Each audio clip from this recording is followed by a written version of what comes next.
parasha de cette semaine, parasha de Shemini, vient nous enseigner, vient nous dévoiler les caractéristiques qui font qu'un animal est kasher. En effet, il doit posséder obligatoirement 2 signes de pureté. Premièrement, il doit ruminer. Deuxièmement, il doit avoir les sanglots fondus. Un seul signe ne suffit pas. Et la Torah a l'audace de nous écrire les 4 espèces qui existent parmi toutes les espèces du monde sur le globe terrestre, dans les 5 continents, qui ne possèdent qu'un seul signe. Ce sont le lièvre, le lapin et le chameau, qui eux ne sont que ruminants mais n'ont pas les sabots fondus, et le cochon qui a lui les sabots fondus mais n'est pas ruminant.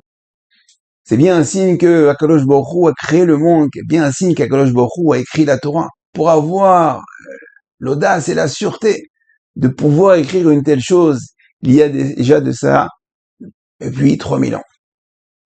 Mis à part ça, le Rav Pinkus Zatzal vient nous enseigner que ces 2 signes, les sabots fondus et ruminants, sont des signes intérieurs et extérieurs. Et j'explique. En effet, l'avodat Hashem, pour être un vrai serviteur d'Hashem, pour servir à Kadosh Baruch Hu, il faut travailler de l'intériorité et de l'extériorité, ce qu'on appelle la pnimiyut et la chitzoniyut. De même que un animal est kasher, un animal est pur et tahor, eh ben, notre service aussi, pour qu'il soit pur et tahor, il faut ces 2 signes. Un service intérieur et extérieur. Et le Rav Pinkus explique que dans l'avodat Hashem, il existe 2 types de juifs. Le premier, ceux qui font un service de pnimiyut, un peu comme des chameaux, ils ne font que ruminer. En effet, ils disent, lorsqu'on leur propose de mettre les tefilines, de faire Shabbat, de manger kasher, de peu importe quel mitzvot, ils vont dire, ça va, je sers à Kadosh Baruch Hu avec le cœur. Kadosh Baruch Hu, il sait ce que j'ai dans le cœur. Ça va, je me porte bien. J'ai pas besoin de faire tout ce cinéma, toutes ces actions. Il sait à Kadosh Baruch Hu combien je l'aime. Ça s'appelle un service de pnimiyut, d'intériorité. Il y a l'autre service, l'autre type de juif qui, lui, fait plus un travail chitzoni, un travail extérieur. Il va accomplir toutes les mitzvot. Il va manger kasher, tefilin, Shabbat, tarat mishpara, tout ce que vous voulez. Mais à l'intérieur, au fond de lui, c'est un petit peu pourri. Il est coléreux, il est nerveux, il est jaloux, il a de la gava, il a de l'orgueil, il a du mauvais œil, il a un mauvais cœur. Mais il fait quand même son travail. Il accomplit quand même les mitzvot. Alors, où est-ce qu'on se situe? Où est-ce qu'il faut se situer? Alors, c'est évident que notre service doit être entier. Toho gebaro, c'est-à-dire que intérieur, extérieur, il faut faire les mitzvot. Il faut accomplir les mitzvot avec un cœur pur, ça c'est évident. Mais qu'en est-il? Qu'est-ce qui est préférable? Celui qui fait son service avec le cœur et il a un cœur pur, il est bien, et avec Kadosh Baruch Hu, il a un bon feeling, mais il fait rien. Ou l'autre qui fait toutes les mitzvot, mais bon, à l'intérieur, ça bouge beaucoup, quoi. C'est le tout, bavo, quoi. C'est pas très clair. Nous dit le Rabbeinu Bechaye, nous dit que la différence entre le chameau, le lièvre et le lapin, et le chazir, il dit le chazir, il dit Rabbeinu Bechaye, pourquoi il s'appelle chazir? Chazir, c'est la chaîne roser, chazara. Chazara, ça veut dire revenir. Il nous dit que les Hatid Lavo, quand viendra Bezrat Hashem, le Bet Amikdash et le Mashiach, eh ben, le chazir, eh ben, il sera kasher. Il reviendra, fera partie des animaux purs.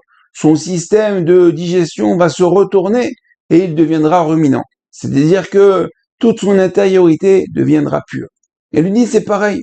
Un homme, c'est vrai que peut-être dans le Olam Hazé, au niveau de son cœur, au niveau de ses pensées, ses intentions, tout n'est pas pur, tout n'est pas à 100%. Mais le fait qu'il ait fait dans ce monde-là, il a accompli des mitzvot, il a fait Shabbat, il a mangé kasher, il a mis les tefilin, il a fait Ve'aftalera Hakamocha, il s'est bien comporté, eh ben, il aura le salaire là-haut, dans l'au-delà.